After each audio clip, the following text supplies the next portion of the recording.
बहुत बहुत स्वागत है आपका इस कार्यक्रम में। मैं हूं आपके साथ इरम तस्लीम। आज हम बात करेंगे कानूनी शिक्षा पर। कानूनी शिक्षा समाज में बदलाव लाती है, कानूनी शिक्षा समाज में न्याय को बढ़ावा देती है और इन दोनों कामों में अपनी महत्वपूर्ण भूमिका निभाती है। आज हम बात करेंगे कानूनी शिक्षा के बदलते स्वरूप और कानूनी शिक्षा में क्या क्या अवसर है उन पर। और इसी के चलते आज कार्यक्रम का हमने विषय लिया है कानूनी शिक्षा में संभावनाएं। इस विषय पर बात करने के लिए हमने आमंत्रित किया है दो बेहद खास मेहमानों को। तो चलिए पहले आपका उनसे तारुफ करवाते हैं। बहुत बहुत स्वागत करते हैं मोनिका पालीवाल जी का। बहुत बहुत स्वागत है। आप हैं लॉ एक्सपर्ट, लॉ विशेषज्ञ, विधि विशेषज्ञ और इन्हीं के साथ दूसरी बेहद खास मेहमान हमारी कुसुम सैनी जी। बहुत बहुत स्वागत है मैम आपका। आप हैं assistant professor Biyani law college से, जयपुर से। दोनों आप जहाँ आए हैं और चार चांद हमारे स्टूडियो को आप लगा रहे हैं। कानूनी शिक्षा पर आज हम बात करेंगे। तो सबसे पहला सवाल यही बनता है कि कानूनी शिक्षा होती क्या है और इसका स्कोप क्या रहता है? देखिए इरम जी की लॉ के लिए एक लाइन कही जाती है कि ignorance of law is no excuse, यानी कि अपने ही देश में रहकर अपने देश के कानून से अनभिज्ञता टॉलरेबल नहीं है। इसीलिए इस देश के हर व्यक्ति को, हर नागरिक को कानून से अवेयर होना चाहिए। और अगर बात फिर लॉ प्रोफेशन या करियर की करें तो डेफिनेटली लॉ का जॉब, लॉ का फील्ड, लॉ का स्कोप ऐसा है जो लॉ के बारे में बहुत सारी बातों को बताता है। अलग अलग विषयों के साथ, अलग अलग सब्जेक्ट्स के साथ एक डीप कीन नॉलेज लेना लॉ का कोर्स और लॉ का प्रोफेशन कहलाता है। बिल्कुल। तो ये जो कानूनी शिक्षा की बात हो रही है, ये आज के टाइम में क्यों रेलिवेंट ज़्यादा है और क्यों ज़रूरी है कि हम इस कोर्स को ऑप्ट करें और क्यों इसकी तरफ बढ़ें? देखिए इरम, पहले की जो सोसाइटी थी वो आपस में इतनी कनेक्टेड नहीं थी। लोग छोटे छोटे वर्गों में बटे हुए थे। But in today's era we are just a click away from this whole world. अब इस पूरे समाज में एक हार्मनी बनाने के लिए, एक डिसिप्लिन मेंटेन करने के लिए हमें रूल्स के साथ तो अबाइड होना ही पड़ेगा। तो इसलिए लॉ, लीगल एजुकेशन बहुत इम्पॉर्टेंट हो जाती है। तो रूल्स की जहाँ अबाइड होने की बात है, कानून के साथ चलने की बात है, ज़िंदगी में डिसिप्लिन होने की बात है और देश के विकास की बात है, तो कानून वहीं अपनी दखल दे देता है। यहाँ पर हम बात करेंगे कि आज के दौर में कानूनी शिक्षा में बच्चों का रुझान कैसा है, स्टूडेंट्स इसको किस तरह से ले रहे हैं और आगे आप इस रुझान को कैसे देखती हैं? जी, एक्चुअली आपने ये बहुत अच्छा सवाल पूछा है रम जी, क्योंकि आज से अगर बहुत सालों पहले अगर हम जाएं, हमारे पेरेंट्स और अगर उससे भी पहले के या उस दौर की बात करें तो लॉ एक ऐसा कोर्स हुआ करता था कि अगर आप कुछ भी नहीं कर रहे हैं तो चलो एक काम करो, लॉ का ही फॉर्म डाल देते हैं। तो यानी कि लॉ एक सिर्फ 3 साल की डिग्री मात्र हो गया था, बताने में साउंड गुड वाली एक बात कि आपने लॉ किया, और इतने एफर्ट्स के साथ अगर लॉ नहीं भी करना होता तो बस वो हो जाता था। लेकिन अब धीरे धीरे जैसे हम कहते हैं कि एक बूम, एक डिमांडिंग कोर्स की तरह लॉ का प्रोफेशन, लॉ का कोर्स बनकर उभरा है जी।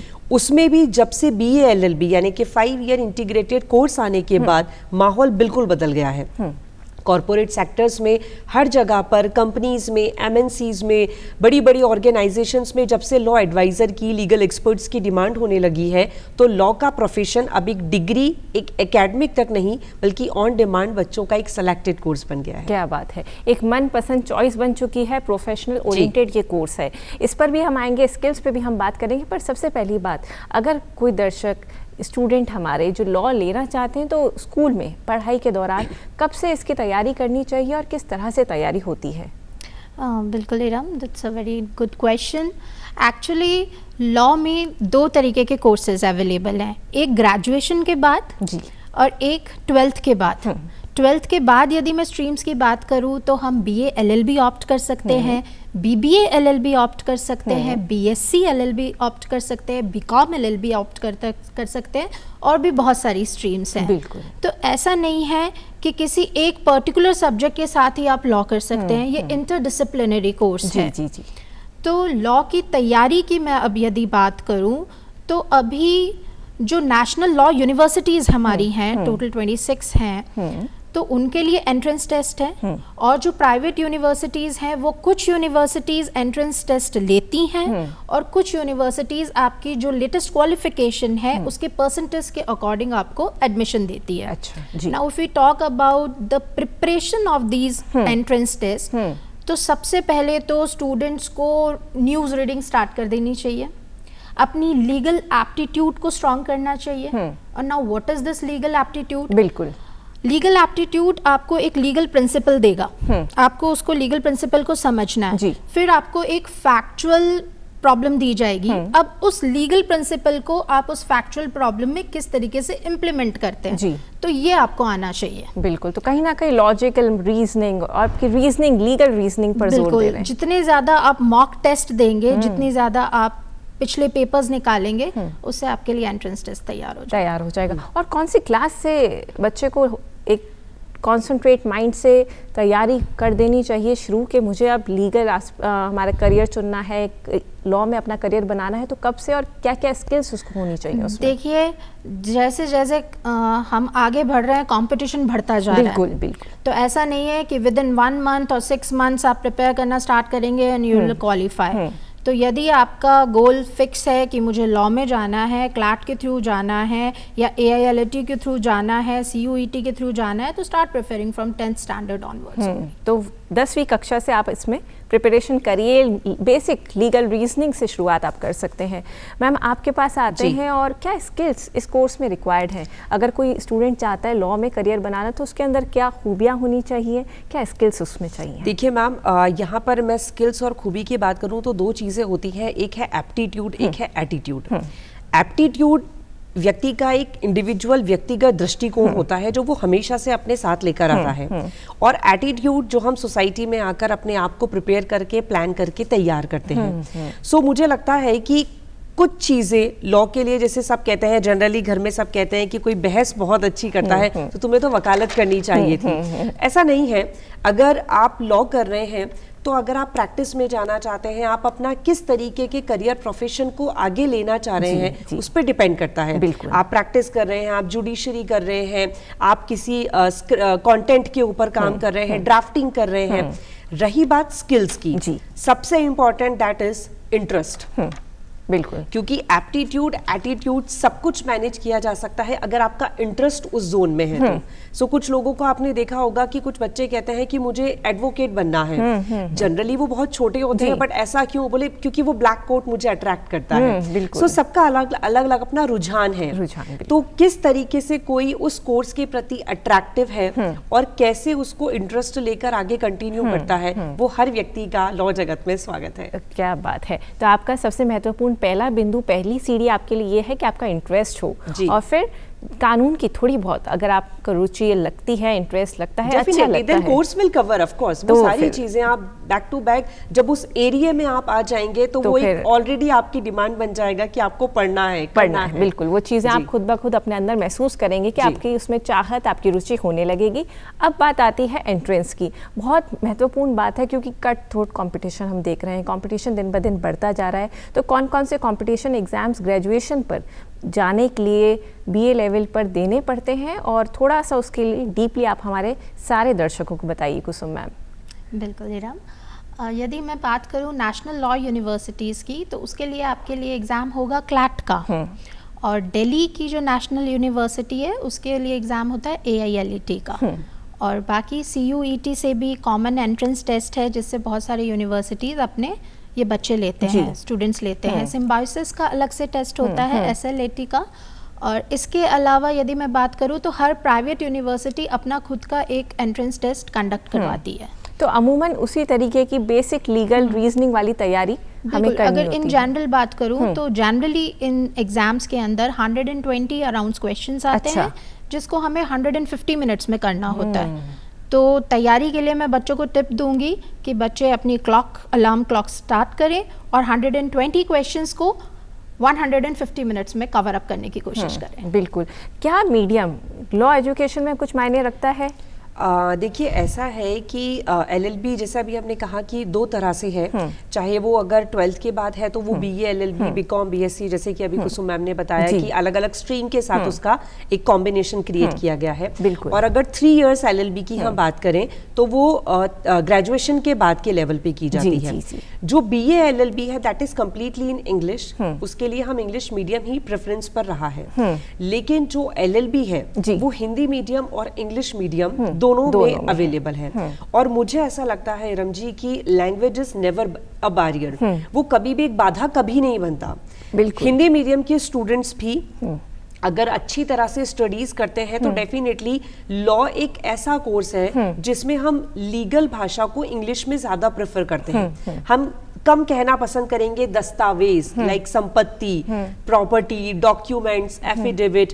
तो मेडिकल की तरह, इंजीनियरिंग की तरह लॉ भी एक ऐसा फील्ड है जहां पर जो लीगल वर्ड्स हैं वो इंग्लिश में ज्यादा प्रेफरेंस पर रहते हैं। बिल्कुल, जो चलन में है वो अंग्रेजी के शब्द ज्यादा हैं। पर यहाँ सामने एक बात ये भी आती है कि क्या हिंदी माध्यम का स्टूडेंट जब वो इंग्लिश माध्यम, जब आप ग्रेजुएशन में जब लॉ की कोर्स की बात करें तो वो किस तरह से कोप अप कर सकते हैं? मैं एग्जैक्टली उसी पर ही आ रही हूँ कि हम लोगों ने हमारा किस मीडियम से हमारा लॉ कंप्लीट किया है वो कभी कभी मैटर नहीं करता है। फ्यूचर में चाहे आप प्रोफेसर बनेंगे, आपको दोनों मीडियम्स को पढ़ाना होगा। बिल्कुल। जब आप प्रैक्टिस करेंगे तब आपका क्लाइंट कभी ये चेक करके नहीं जाएगा कि मैं एक इंग्लिश मीडियम एडवोकेट के पास जा रहा हूँ या हिंदी मीडियम एडवोकेट के पास। आपका जज कभी आपसे पूछकर ये नहीं कहेगा कि आप कौन सी लैंग्वेज में आर्ग्यू करने वाले हैं। तो डेफिनेटली लॉ का बच्चा, लॉ का स्टूडेंट चाहे इंग्लिश मीडियम से पढ़कर निकले या हिंदी मीडियम से, क्योंकि लॉ के बेयर एक्ट्स भी डिग्लॉट यानी दोनों भाषाओं में अवेलेबल हैं, तो दोनों भाषाओं पर कमांड करना एक लॉ स्टूडेंट के लिए इक्वली इंपॉर्टेंट है। बिल्कुल, तो दोनों भाषाओं का कमांड आपके लिए इक्वली इंपॉर्टेंट है, और अगर आप हिंदी मीडियम से भी हैं तो आपके लिए इतना मुश्किल नहीं होगा, क्योंकि वहाँ आपको बाइलैंग्वेज हो जाती है, मदद मिल जाती है और पाठ्य सामग्री भी मिलती है। बिल्कुल, डेफिनेटली एंड वेरी इजीली, बहुत इजीली मिल जाती है। चलिए अब बात करते हैं कोर्सेज पर। ग्रेजुएशन में हम आ गए, ग्रेजुएशन तक हमारा सिलेक्शन हो गया, अब कौन कौन से कोर्सेज उपलब्ध हैं? ग्रेजुएशन के बाद LLB 3 इयर्स कोर्सेज है। जिस तरीके से BA होता है, फिर MA होता है, वैसे ही लॉ के अंदर पहले LLB होती है, फिर LLM होता है। फिर यदि आपको एजुकेशन फील्ड में जाना है तो आपको नेट क्वालिफाई करना पड़ता है, डॉक्टरेट करनी पड़ती है। बिल्कुल, इसी तरीके से हमारे कोर्सेज होते हैं। अब बात करते हैं कोर्सेज की, समझ में लग गई। अब ब्रांचेस कौन कौन सी होती है वो जानना चाहेंगे मोनिका पालीवाल जी। एक्चुअली ऐसा है कि देखिए, पहले बड़ी कहते हैं कि समय जैसे जैसे बढ़ता जा रहा है, पहले कहते थे कि लॉ जितना स्ट्रिक्ट होगा तो पेनल्टीज, प्रोविजंस जितने ज़्यादा होंगे तो क्राइम उतना कम होगा। लेकिन मुझे लगता है लॉ बहुत सारे हो गए हैं, लेकिन उसके बावजूद भी कई चीजें ऐसी हैं जिसको हमें आए दिन नई तरीके से कोप अप करना पड़ता है। तो पहले सिविल और क्रिमिनल जो दो हमारा मेन ब्रांचेस रही हैं, लेकिन अब उसकी कई सब ब्रांचेस आ गई हैं।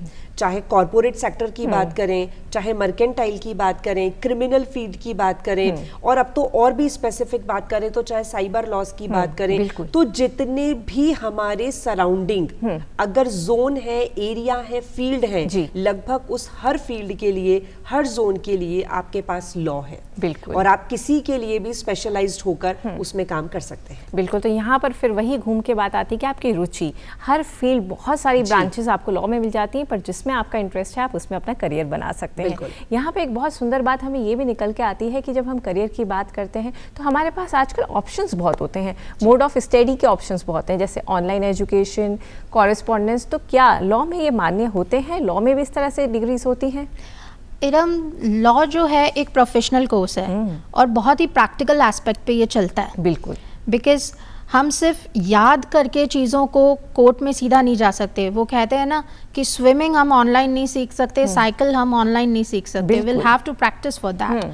तो कॉलेजेस का कैरिकुलम ही यही होता है कि स्टूडेंट्स को मूड कोर्ट प्रैक्टिस करवाई जाती है, इंटर्नशिप करवाई जाती है। तो BCI जो है वो ऑनलाइन कोर्स को रिकग्नाइज नहीं करता है।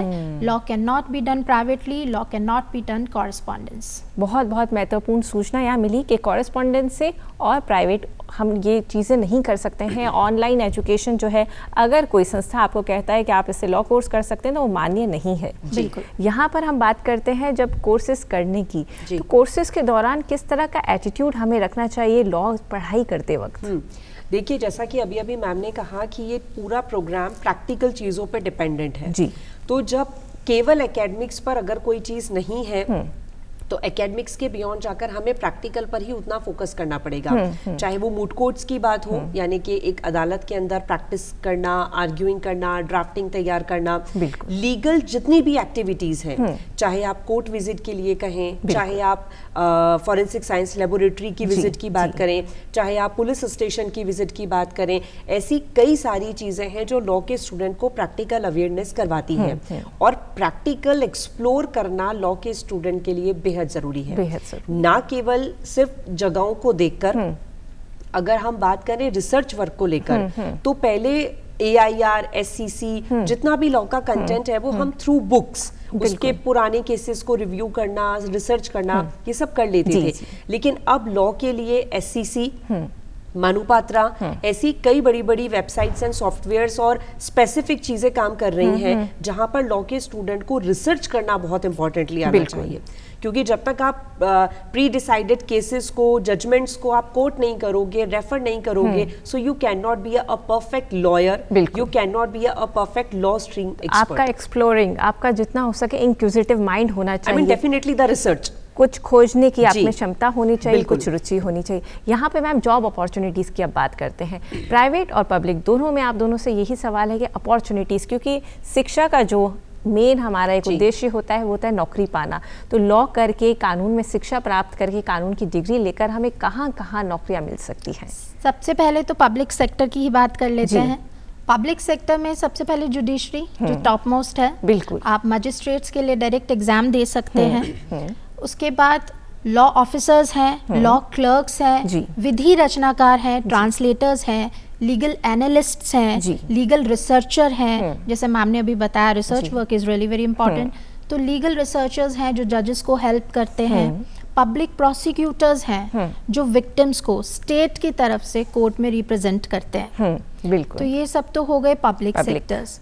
And if I talk about private sector, तो इसमें भी लॉ का बहुत स्कोप है। हर कंपनी को एक लीगल एडवाइजर चाहिए। You can be a corporate lawyer, you can be a criminal lawyer, civil lawyer, there are so many scopes. तो बहुत सारे अनगिनत यहाँ पर ऑप्शंस आ जाते हैं। और जैसे जैसे समय की मांग बढ़ी है, साइबर लॉज बढ़ रहे हैं, जैसे जैसे AI, आर्टिफिशियल इंटेलिजेंस खुल रही है, और जैसे जैसे हमारी शिक्षा का विकास होता जा रहा है, फैलती जा रही है, तो लॉ में भी तकनीक जैसे जैसे बढ़ेगी, अपने आप को जैसे जैसे ग्रोथ करेंगे, तब तब एक नया चैलेंज आएगा, और उस नए चैलेंज को रोकने के लिए एक नया कानून डेफिनेटली आएगा। बिल्कुल कानून की जरूरत होगी। तो और कुछ आप ऐड करना चाहेंगे मोनिका पालीवाल जी?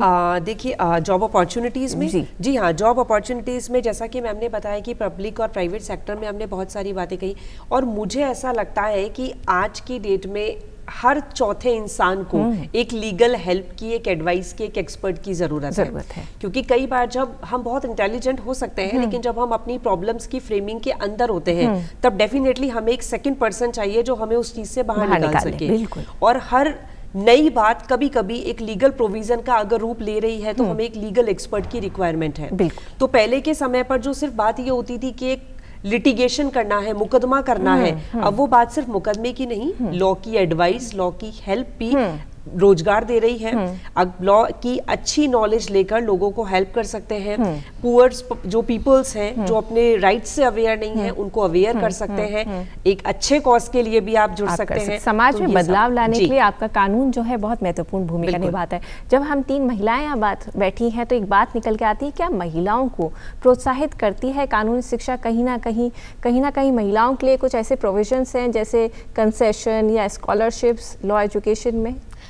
देखिए इरम, लॉ जो है वो इक्वालिटी की बात करता है। तो जो एडमिशन प्रोसेस के लिए अगर नीडी एक मेल स्टूडेंट है, तो फीमेल स्टूडेंट भी है जी। तो यदि मैं स्कॉलरशिप्स की बात करूं, तो वो दोनों के लिए इक्वल है। बहुत सारे स्कॉलरशिप प्रोग्राम्स अभी रन कर रहे हैं, जैसे निरंकारी राजमाता स्कॉलरशिप है, आपका आदित्य बिरला स्कॉलरशिप है, और भी नेशनल लेवल पे बहुत सारी स्कॉलरशिप्स अवेलेबल है। But for the married students, boys and girls both, जो गवर्नमेंट के जो प्रावधान है SC वाले। लेकिन महिलाओं के लिए आफ्टर डूइंग लॉ ग्रेजुएशन, जब यदि वो कॉम्पिटिटिव एग्जामिनेशन देती है, जैसे मैं राजस्थान की बात करूँ, RJS देती है या और कोई जुडिशरी एग्जामिनेशन देती है, तो वहाँ पर रिजर्व कैटेगरी है। बिल्कुल। यहाँ पर एक बहुत अच्छा इन्होंने इशू उठाया RJS का। RJS ऐसी परीक्षा है जो राजस्थान में बहुत ज़्यादा बहुचर्चित रहती है, बहुत पॉपुलर है, बहुत लोगों का ड्रीम है, एस्पिरेशन है। बहुत संक्षिप्त में किस तरह से तैयारी करें RJS की? देखिए, मुझे ऐसा लगता है कि जुडिशरी के लिए आपको डे 1 से लग जाना चाहिए, क्योंकि जुडिशरी क्रैक करना एक जुनून है। तो एकेडमिक्स में आपको, जहाँ पर आप कॉलेज रेगुलर आप जाएं, रेगुलर आप क्लासेस लीजिए, और उसके अलावा आप बेयर एक्ट्स के ऊपर आप इक्वली आप पढ़ते रहिए, उसको याद करते रहिए। और सबसे इंपॉर्टेंट बात जो कि रीसेंट जजमेंट, जैसे कि मैंने अभी लीगल रिसर्च की बात करी थी, सुप्रीम कोर्ट के, हाई कोर्ट के, लाइव लॉ, बार बेंच, कुछ ऐसे जो एप्स हैं, जो ऐसे इस तरह की चीजें हैं जो आपको फोन के ऊपर भी बराबर अपडेट करती रहें, उस पर आप बराबर एक्टिव रहिए। ताकि आप अपने एग्जाम के अंदर, मेंस में, इंटरव्यू में उन चीज़ों को एग्जैक्टली आप मेंशन कर सके जो कि कोरिलेट करती हैं और लेटेस्ट है। बिल्कुल मैम, सेम क्वेश्चन आपके पास भी आएंगे। बहुत अच्छी, बहुत कैप्सूल फॉर्म में यहाँ पर जानकारी दी। आरजेएस की परीक्षा की तैयारी कैसे करें, dream job, ambitious job RJS है, क्या कहना चाहेंगी संक्षिप्त में, किस तरह से तैयारी करनी? मोस्ट रेलेवेंट क्वेश्चंस है। अभी आरजेएस की वैकेंसीज आई हुई हैं। पहले तो मैं स्टूडेंट्स को बोलूँगी कि डे 1 जब आप एलएलबी में एडमिशन लेते हैं उस दिन से ही आप स्टार्ट कर दें। आरजेएस एग्जामिनेशन डिवाइडेड है preliminary, mains and then interview. यदि मैं प्रिलिमिनरी की बात करूं तो बच्चे सिर्फ प्री पे ध्यान देते हैं, नहीं, मेंस की प्रिपरेशन स्टार्ट करके ही प्री का एग्जाम देना चाहिए, क्योंकि प्री और मेंस के बीच में बहुत कम टाइम मिलता है। बिल्कुल। तो जितना आपकी आंसर राइटिंग की प्रैक्टिस होगी उतने आपके चांसेस हो जाते हैं कि आप आरजेएस क्रैक कर सकें। फिर यदि हम बेरेक्ट पे आए तो हाँ, प्रिलिमिनरी के लिए आपको बेरेक्ट मगअप करना बहुत ज़रूरी है, उसको याद करना बहुत ज़रूरी है, और फिर उसकी आंसर राइटिंग की प्रैक्टिस करनी ज़रूरी है।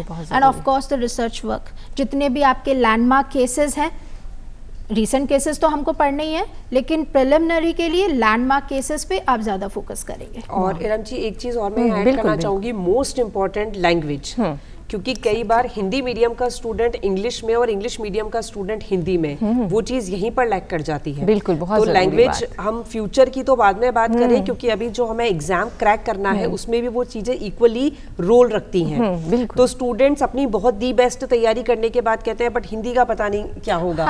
सो ये चीज़ें नहीं होनी चाहिए। बच्चे का हर जगह पर अपना कमांड इक्वली इम्पोर्टेंट है। हम ये नहीं कह सकते हमारे चेहरे पर आंख जरूरी है और नाक को कभी कभी यूज ना भी तो चलेगा। बिल्कुल उसी तरह से बिल्कुल बच्चे लॉ पे ज्यादा फोकस करते हैं, लैंग्वेज को कहते हैं कि लास्ट के टाइम में पढ़ेंगे। लैंग्वेज को भी स्टार्टिंग से ही प्रिपेयर करना स्टार्ट करें। मार्क्स का इक्वल वेटेज मेरिट्स को बहुत अप डाउन कर देता है। आप लोग लॉ से बहुत ज्यादा जुड़े हुए हैं, इतने सालों से कक्षाओं में कानून पढ़ा रहे हैं, क्या सजेशन लास्ट में बहुत मुख्तसर से देना चाहेंगे? लॉ एजुकेशन को हम ज्यादा बेहतर कैसे कर सकते हैं?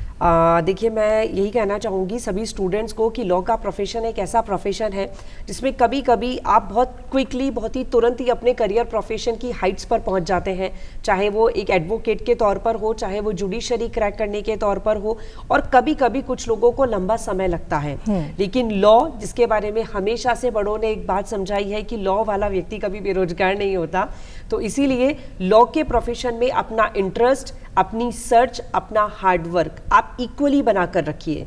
आप इस चीज़ को कंटिन्यू रखेंगे, डेफिनेटली सफलता आपके कदम जरूर चूमेगी। क्या बात है।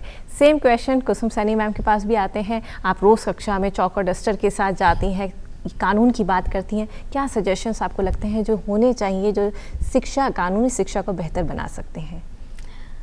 मैं एक क्योट करना चाहूँगी जस्टिस कृष्णन अय्यर का। जी, सर ने कहा है कि जो एलएलबी है, लॉ प्रोफेशन है, वो एक नोबल कॉज है। बिल्कुल। और जो इसके स्टूडेंट्स हैं उनका एक हाई स्टेटस होता है। तो अपने आप पे कॉन्फिडेंस रखें, डेली क्लासेस जाएं, पढ़ाई करें, और जितना आप रिसर्च वर्क करेंगे उससे आप उतने ही सक्सेस होंगे। बिल्कुल।